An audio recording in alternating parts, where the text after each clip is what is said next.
So welcome everyone. Welcome to our webinar, which is Optimising Your LinkedIn Profile. My name is Andy. I'll be co-hosting today alongside Dan. We're senior consultants from Henry Nicholas.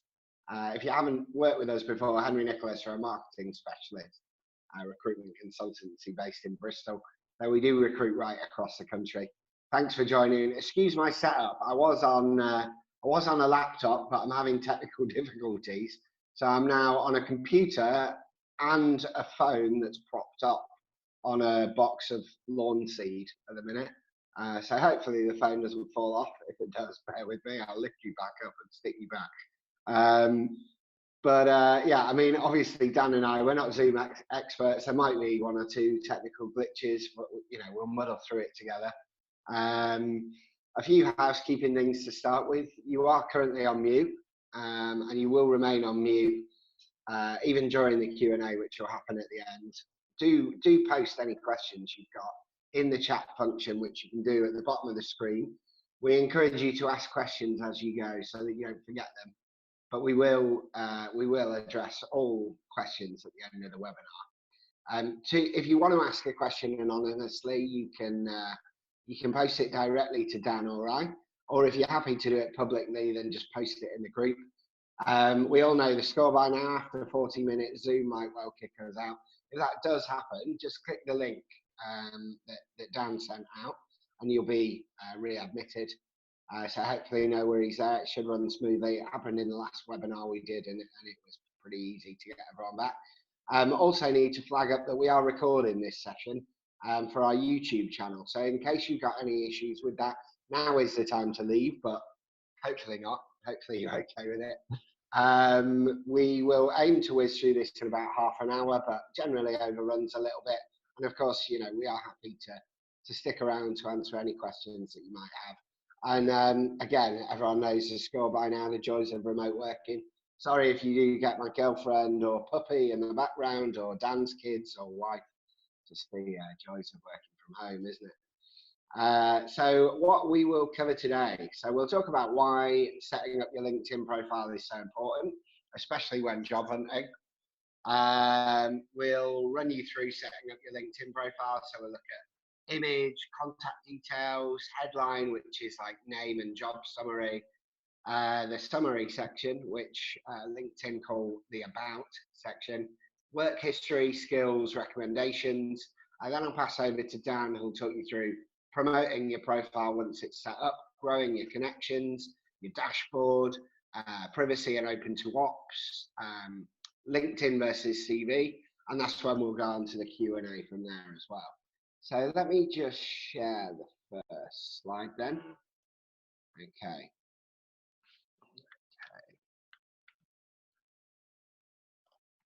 Right, so why is this so important? So, Dan and I, we're not LinkedIn experts. We're not even marketers, but we are recruiters, which means that we can give you a unique insight into your LinkedIn profile. If you know what we're looking for, that should be a massive help when job hunting. There are 675 million users of LinkedIn globally, so I think it's safe to say that LinkedIn is the biggest headhunting tool on the planet. Huge database of prospective employees and prospective employers as well. We had a look at our placements over the last 12 months, and 26% of everyone that we placed over the last 12 months came from LinkedIn. So it's massive. It's a huge tool. Over a quarter of everyone we placed. A recent survey as well that we looked at showed over 95% of recruiters use LinkedIn regularly to find and attract candidates. Now, being honest with you, 95% is a bit embarrassing, really. I'd steer clear of the 5% that don't use it. Really, every recruiter should be using it. So, you can see it's a massive tool for recruitment. It obviously therefore follows that you've got to optimize your profile to give yourself the best possible chance of finding that dream job. It's a great tool because you can research companies, you can look at interviewers before any applications or interviews that you might have, can help you tap into industry news and current affairs. Obviously with Corona, now more than ever, personal brand is key. It's really competitive market out there. You know, with the difficult times that we're in, there are a lot of people finding themselves unemployed, looking for work, unfortunately. And LinkedIn is a really good way to stand out from the crowd. It really helps to build trust in prospective employers, hiring managers, people, people like Dan and I, who might be looking to recruit for roles. So it's important that you get it right. 64% of hiring managers say that they check LinkedIn profiles prior to offering a job, and I'm sure that's prior to offering an interview as well. And that 64% will be increasing all the time, I would say. Chances are as well that your competition have a top profile, so you don't want to stand out for the wrong reason. Okay, so just moving on to the next slide then, I'll just get that ready for you. Just bear with me. Okay, so hopefully you can see that at your end. This might seem a little bit of a random choice, Brittany from Chicago, but bear with me. She's actually volunteered her profile as like an example profile for LinkedIn. So they work together. So it's not completely random, and also she works in marketing, so she's perfect for our sector. Now, this might seem like kind of teaching you to suck eggs, but make sure that you get an image on there. That alone gives you 21 times more views. You'll see that we've looked at a lot of like LinkedIn metrics, and I'll refer back to that throughout the webinar. So just having an image alone gives you 21 more views. Keep it professional, wear what you would to work. Make sure it's just you in the shot. Keep the photo up to date, and make sure that you use the filters that you're given wisely. Again, just before I move on to the next bit, this might well seem like teaching you to suck eggs, but I was recruiting an event manager last week, had 6 candidates that I was happy with, and was on the fence about ringing one last candidate. Didn't really need 7 candidates, but she looked quite decent, so I decided to give her a ring. Just as I was picking up the phone, I went over to her LinkedIn profile, and it was shocking. It was a really bad photo. She had basically cropped herself out of a group photo like that. It was really blurry. It just looked really unprofessional. So I decided not to call her. So, it really is important. It's the first thing that people see when they look at your profile. And everyone's got a good camera on their mobile phone. So there isn't any excuse these days. Right, so let me take you back to Brittany. Cool, so location as well. Again, it seems like teaching you to suck eggs, but actually it's something that people get wrong all the time. It's something that Dan and I struggle with. The problem is that people often put down their work postcode or their work address on LinkedIn. Now, Dan and I search for candidates based on location. Dan will show you later in the webinar. So what you need to remember is to put down your home address as the location. Like using a local example, if you're working in Gloucester, say, but you live in Bristol, then we wouldn't contact you about a role in Taunton because it's too far from Gloucester. But actually, you might well be up for that role. So just make sure that you've got your home address in location. You can also update the contact info. So you see on Brittany's profile here. So she's got her personal website. I've got my company website. But a lot of people do put a personal website if you're a developer or a designer or what have you. Just put a Twitter handle in there. So just kind of rounding off that social media presence, giving yourself more credibility. Just put a birthday in here as well, which might not seem necessary, but it's a good talking point when networking, wishing people happy birthday and vice versa. She's also created a custom URL, which I think Dan touches on a bit later as well, but it's a really good option that LinkedIn gives you, and I would take advantage of that. You can make it kind of shorter, snappier, obviously try and include your name in there. It's just really great to have a punchy LinkedIn URL, because you can put it on like business cards, you can put it in your email signature. It's got loads of different uses, but it makes you look better if you've got a slicker one, and it also makes you more searchable as well. So headline, Now that is, the headline is name and job title. Um, Now, with name, just remember not to put qualifications in your name. So people might put MA or BA at the end or what have you. Obviously, appreciate that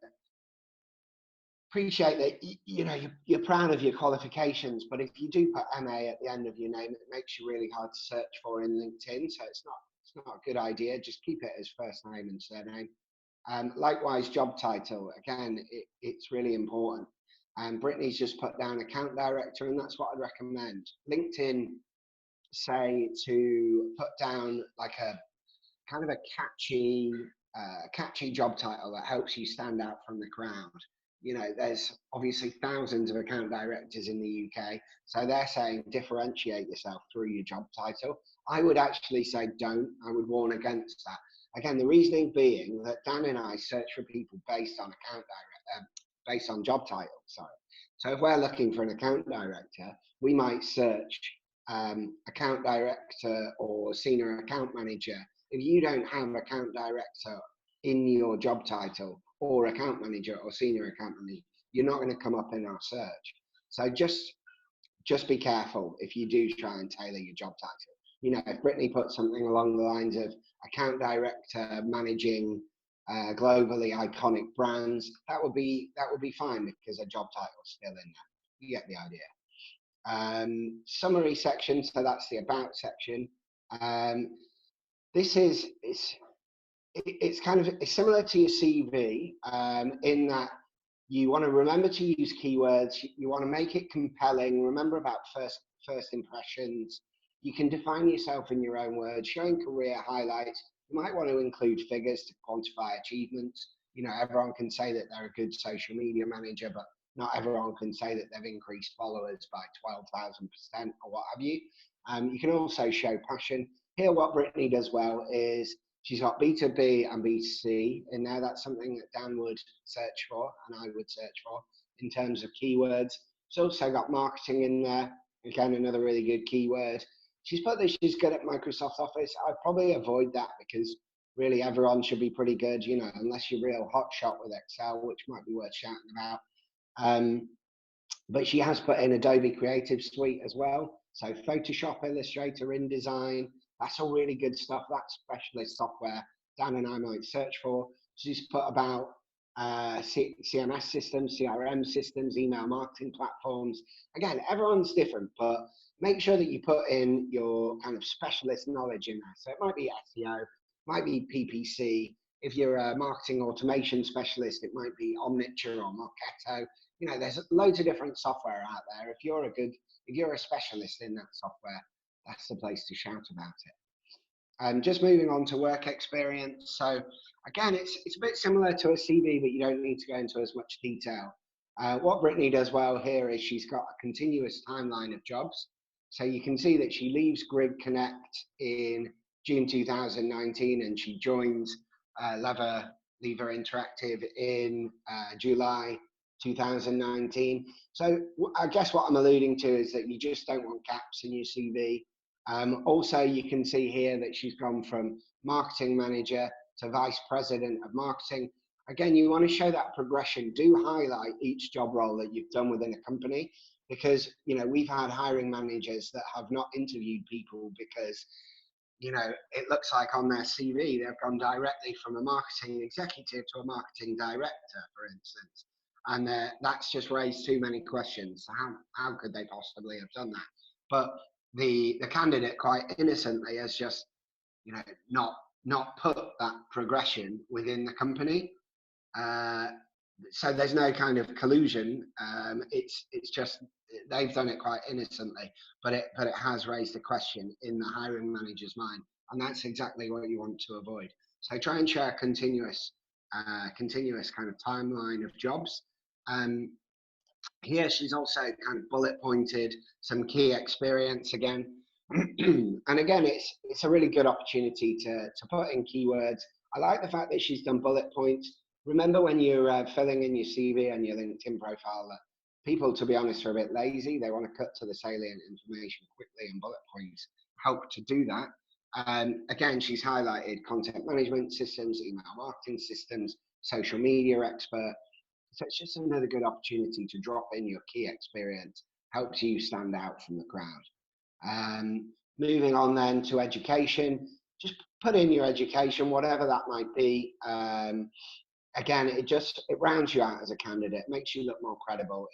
It just raises a question mark if you've got no education at all, and it's those question marks that we're trying to avoid. She's put in licenses and certificates. She's put in a digital sales certificate, which again is a really good idea. You know, if you've got specialist qualifications, might be SEO, might be PPC, really good idea to shout about that there. You know, if it's purely like digital marketing might be something that Dan and I search for, but you've still got the opportunity to kind of break that down into more keywords as well. She's put in volunteer experience, which is great. It just shows that she's proactive. Then we get down to skills and endorsements. Again, this is a really important section that can be overlooked by candidates.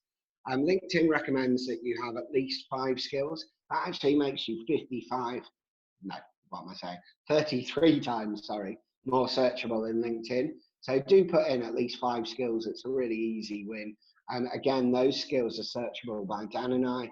So remember about keywords, remember about the experience you've got that helps you stand out from the crowd. Recommendations as well. Again, LinkedIn suggests that you have 5 recommendations. Here, Brittany only has 1. What I would suggest, again, it's something that's quite overlooked by candidates. When you're job hunting and putting together a CV, you're obviously thinking about references as well. So when you're thinking about your referees and getting in touch with them to ask if they're happy to give you a reference, just remember to ask about, would you give me a LinkedIn recommendation as well? It's really easy to do through the LinkedIn system, not difficult at all. So as you're talking to people or networking or even, working with colleagues, they can also give you recommendations. Just try and get that up to 5. It's a really good way for hiring managers to take a quick look at what people say about you and help you to stand out from the crowd, help you to take it from them umming and ahhing about calling you possibly to picking up the phone. So do bear that in mind.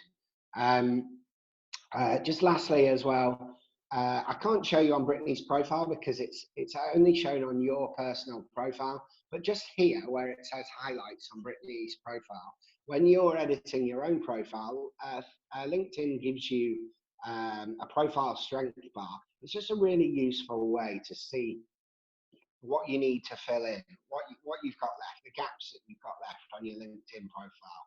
What you're looking to achieve is an all-star profile. That gives you 27 times more views on LinkedIn.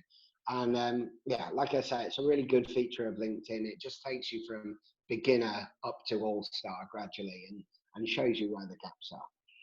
So that's how to set up your profile.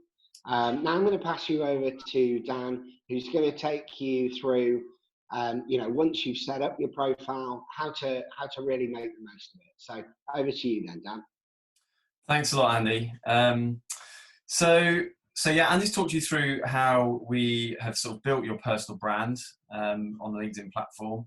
Now we're just going to go through how we actually showcase that. So the first thing to mention really would be, and it's just a very brief one, is the dashboard that everyone has sight of in your profile, on your profile page.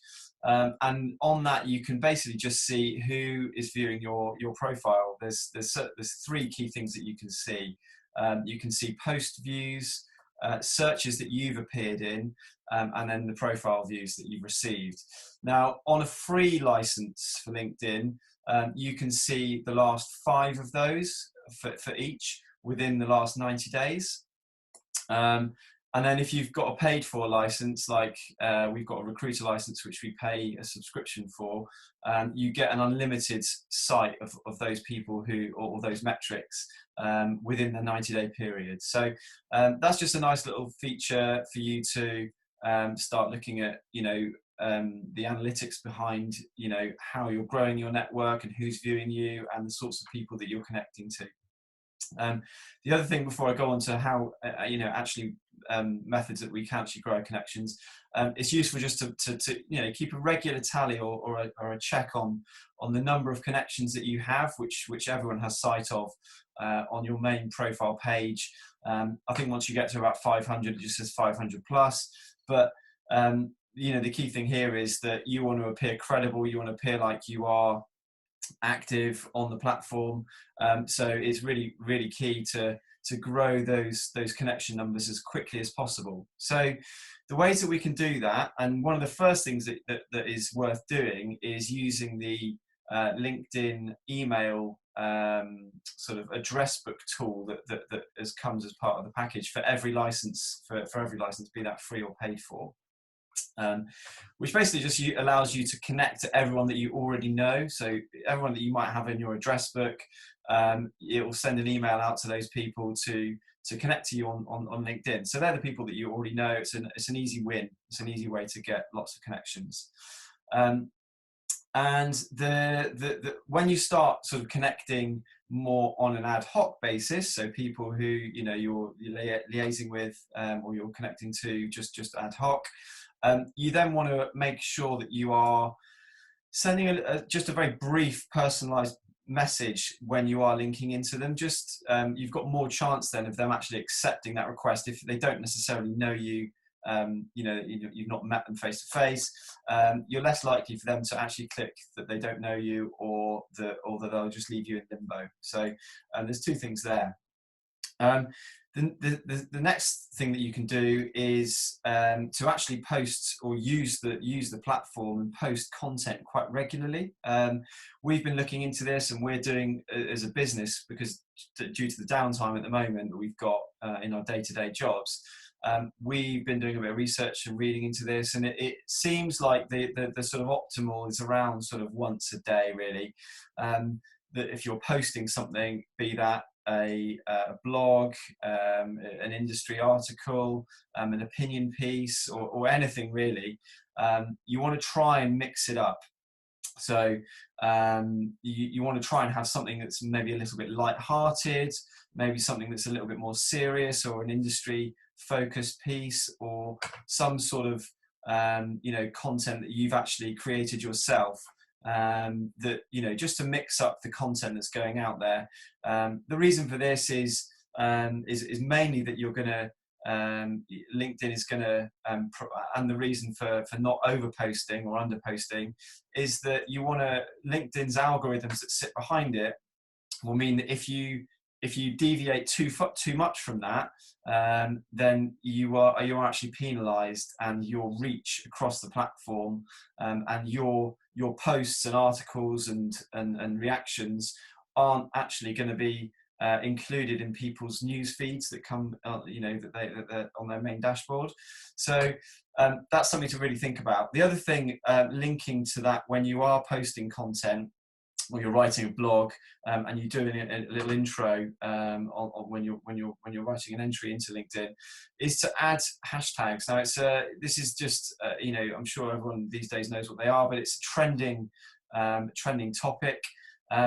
And again, the reading that we've done would indicate that you probably don't want to do more than 3. So 3 hashtags per post would be the optimal.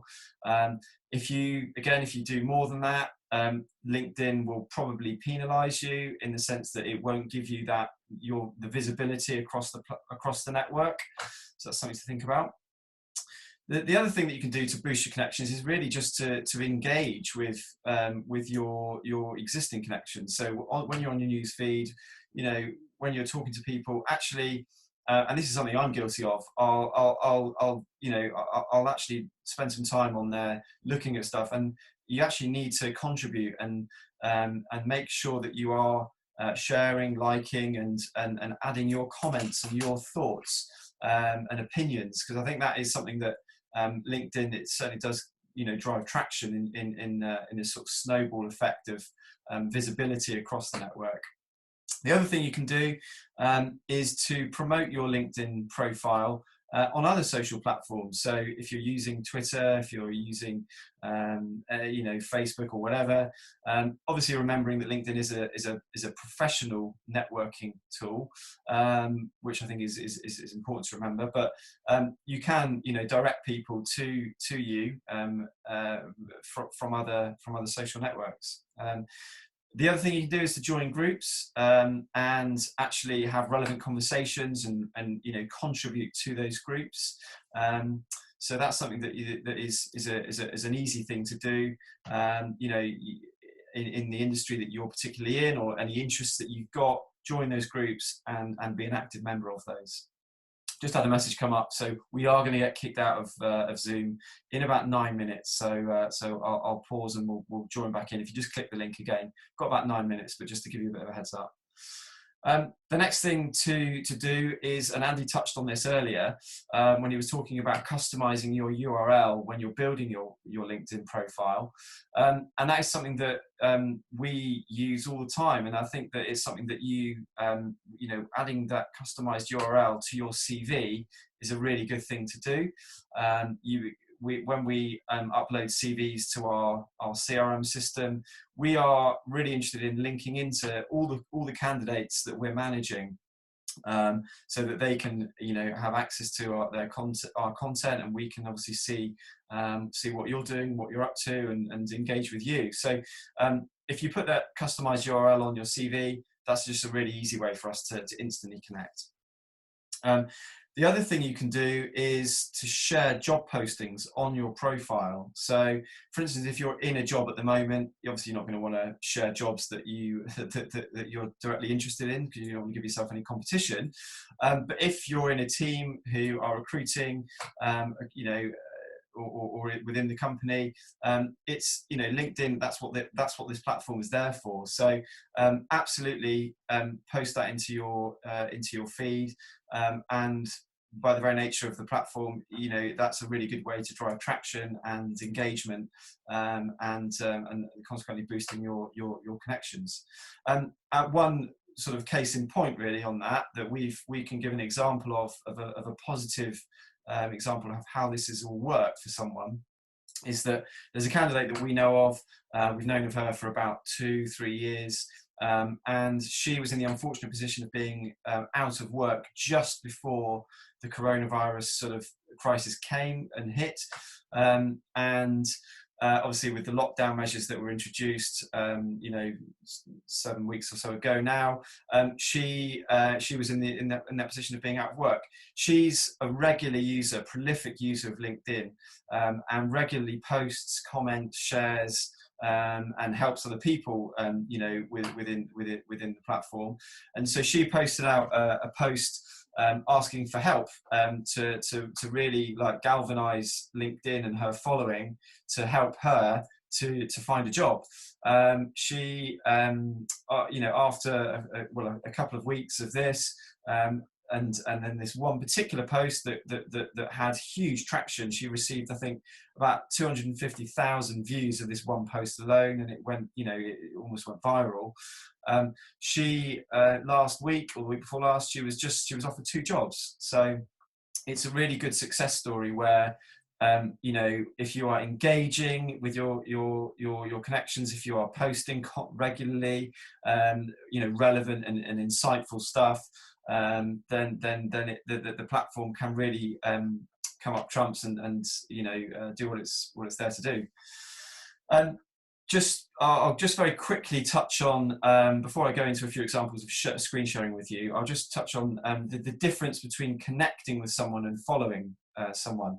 As we probably all know, we can all follow companies, if we're interested in maybe working for them, or if we're interested in what their releases that they're bringing out, or industry news within that particular company, we follow them. You can also follow individuals. So these tend to be sort of high profile, well-known people who maybe don't want to be managing their LinkedIn connections on a day-to-day basis. So these people disable the connect function, and you can only just follow them. So when you're following someone, it's more of a one-way sort of traffic. So you can see all of their posts and the articles that they're releasing. They can't see anything that you're doing. So it's a one-way thing. Whereas when you connect with someone and they have proactively allowed you to connect with them, it's a two-way thing. So you can see each other's posts, job updates, anniversaries, likes, shares, all of their job offers when they move jobs, and then you can also obviously personal message to each other and start dialogue directly. So that's the difference there. Very quickly then, I'll touch on the privacy settings. So LinkedIn, if I just share my screen with you, just bear with me.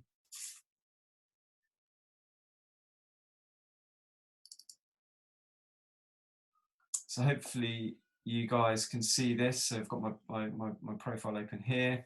So if you go up to me, when on your navigation bar here, I'm sure you guys know this, but security settings and privacy is where all of your the sort of toggles that you can change and turn on, turn off exist, and this is a really important area where you can sort of see what data you are sharing to your network, and also all of the data that LinkedIn holds on you.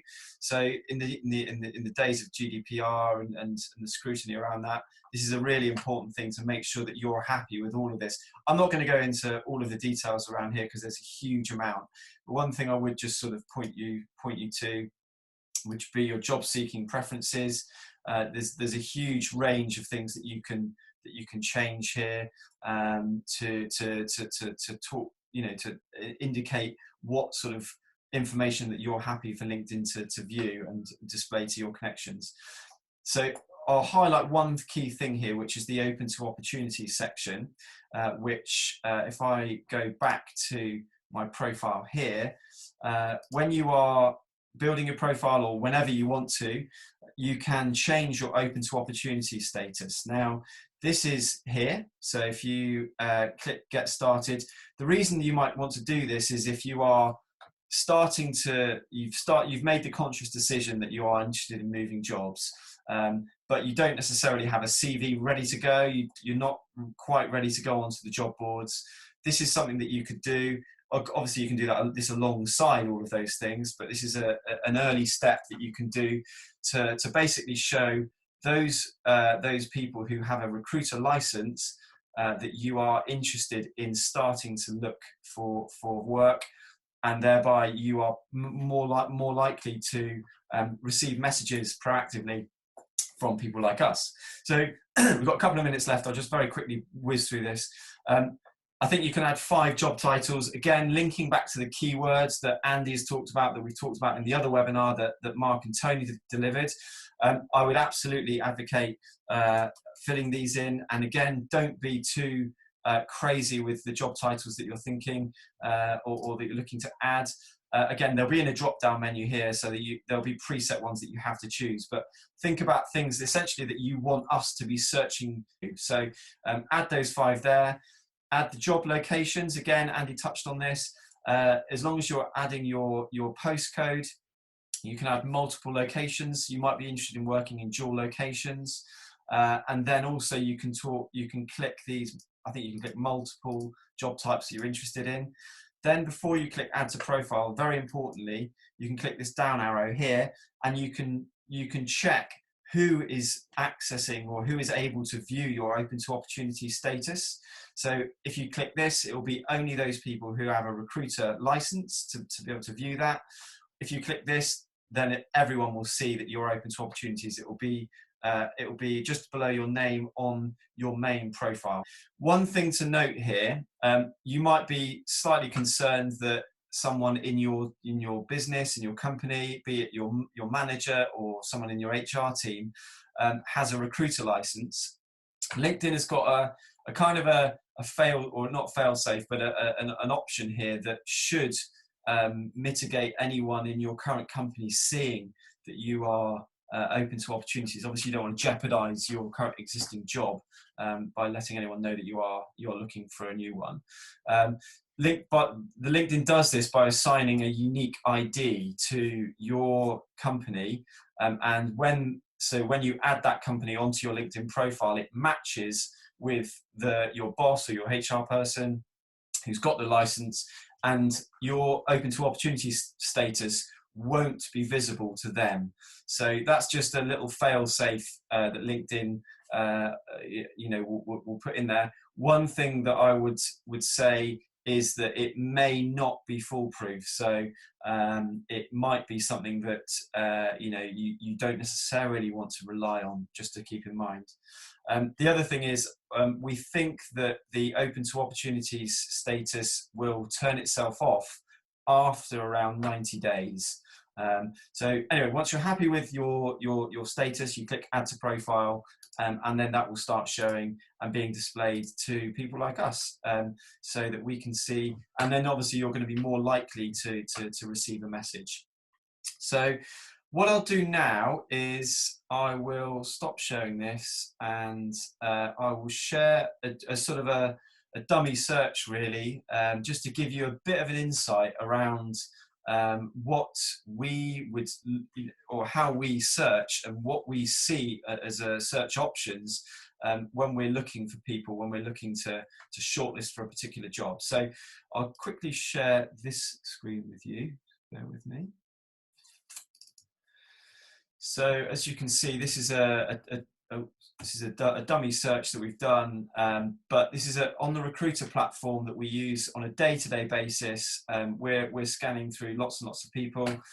You can see the categories on the left-hand side here are the main things that we are searching on. So again, all of this harks back to the keywords that we've talked about, Andy's talked about, and then also in the previous webinar. As long as you're adding your job title and your skills and your industry and keywords into your profile properly, that will make you much more searchable for us. So as you can see here, we've not only got those that we can search on, so we can do Boolean searches within here as well. We can search with a postcode radius search. So we search for 25 miles radius or 30-mile radius of a particular postcode that we're looking to recruit. We can search for the years of experience that you might have, or years in your current company. We tend not to go into too much detail around these, because what we want to try and do when we're searching is to keep our field of candidates as open as possible, and then whittle them down after that. But just to give you an idea, there's a lot, obviously there's huge numbers of people on the platform, so we have to have a certain limit of people that we can view, and as you can see up here, we can also see those people who are open to opportunities. So once we've got all these categories filled out, we click search, and then we will have the viewing pane here, where, as you can see, we've got a lot of candidates in our search. We've just done a dummy search here for an account director who's got some marketing and some digital marketing background. But as you can see, this person here who's come up has got the word account director 3 times that we can see just in this snapshot. So they're matching our search very nicely. But again, down to the keywords and the number of words that are repeated, this person has appeared top of the list. So if you can imagine, we're going through this number of people. Obviously, it's not always this much, but we are going through lots and lots of candidates. So you want to make sure that you appear highest up here, so that we call you first about those really, really hot jobs.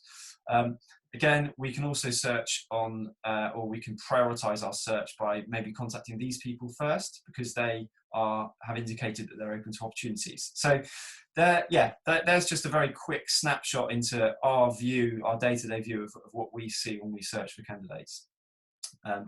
So what I will just very briefly finish off on, really, is, and I'm not going to go into all of this detail, we can email this to you guys afterwards, and I think we're going to make it viewable on our YouTube channel as well. But you know, we've had a webinar now about how to build our CV and how to build our profile on LinkedIn.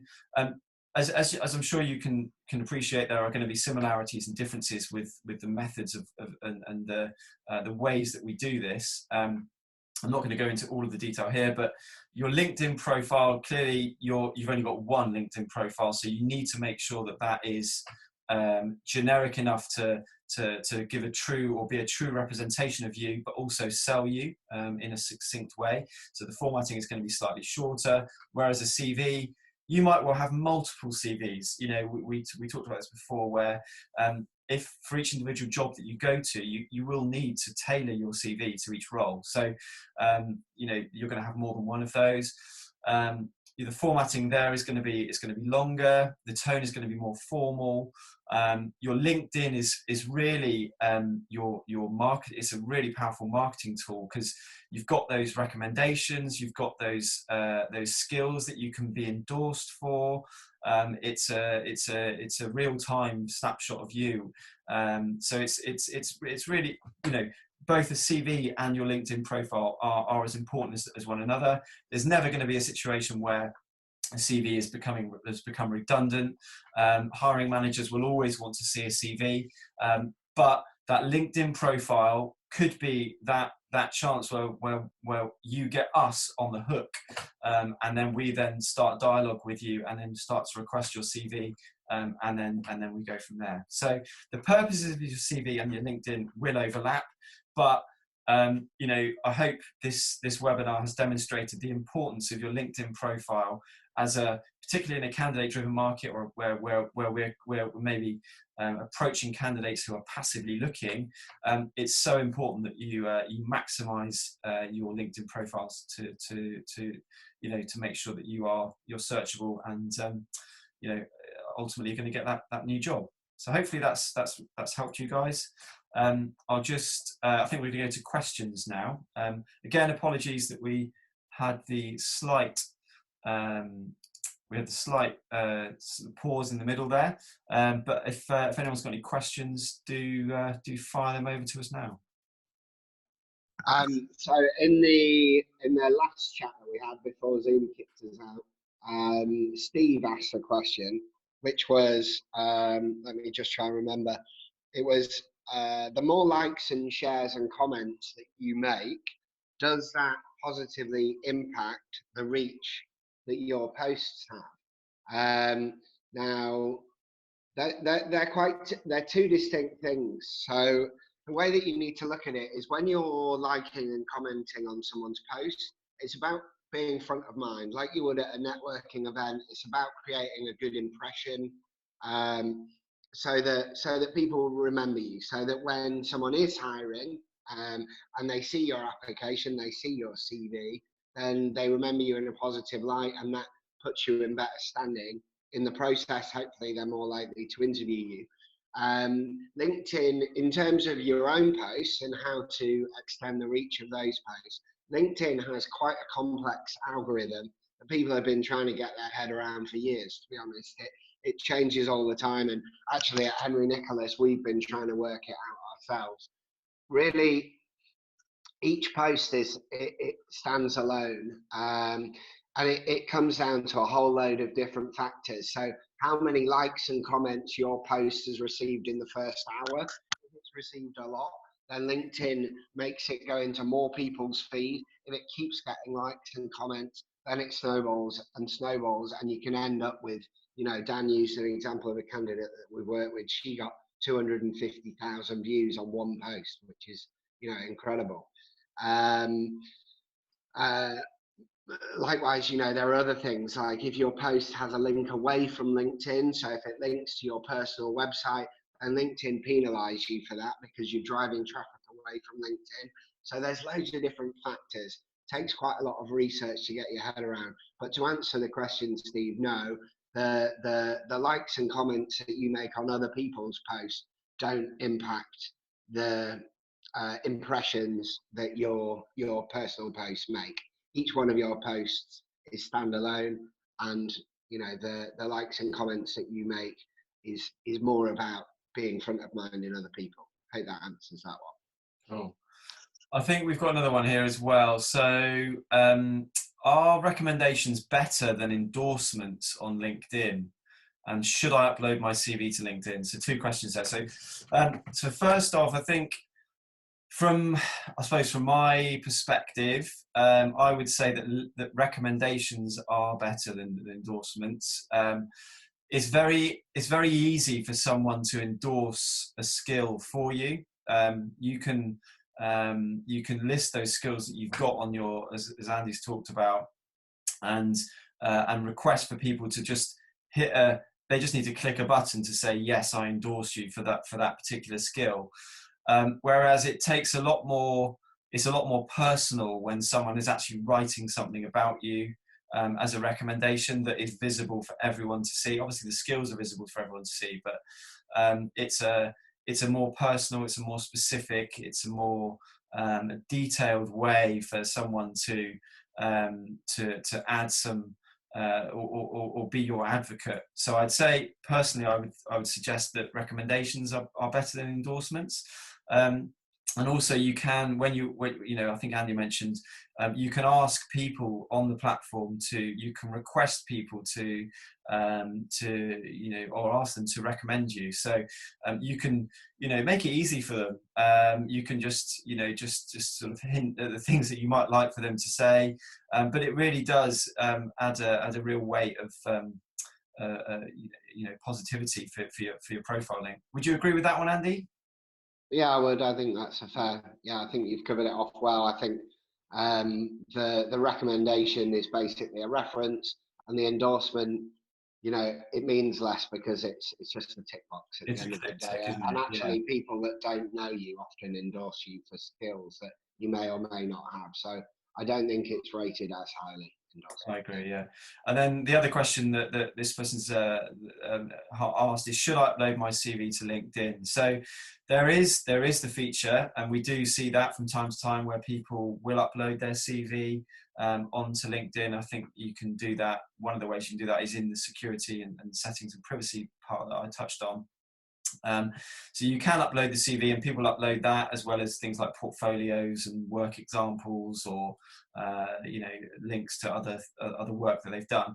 One thing to mention on that is, as soon as you do that, you lose control. So whereas your personal details, all of the aspects that you've got on your CV are out for everyone to see. It's a public thing. So you might well get rogue recruiters or rogue people who can then talk, know where you've working or where you've worked, and have your details, and could use that in a negative way. So I would probably advise against it. For that reason, the best thing you can do is use a recruiter who you trust, and that they would never or they should never send your CV anywhere without your prior consent. So yeah, it's a control thing.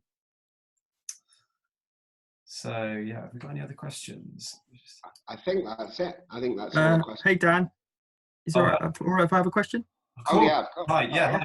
Okay, hi. So great talk. Really enjoyed it. Very useful tips.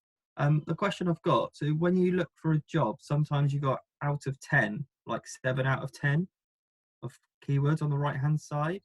Mm-hmm. Is this linked to what keywords I will have on my desktop page, or is that where are you seeing that 7 out of 10? When I look for a job on LinkedIn, right, when you go into the actual more detail, sometimes on the right hand side it has 7 out of 10. Yeah, that's like the suitability rating that LinkedIn has. So what they're doing there is the job spec or the job advert will be written out by whoever's posted the job, and LinkedIn will look through that job advert for keywords like marketing, SEO, PPC, what have you.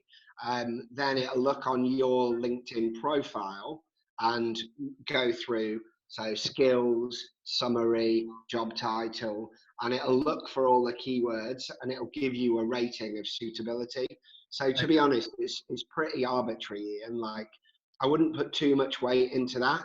Anyone who is recruiting that role, they're not going to recruit it by saying Ian's a 7 out of 10 and I've got 5 10 out of 10s over here, so I'm not going to give him a call.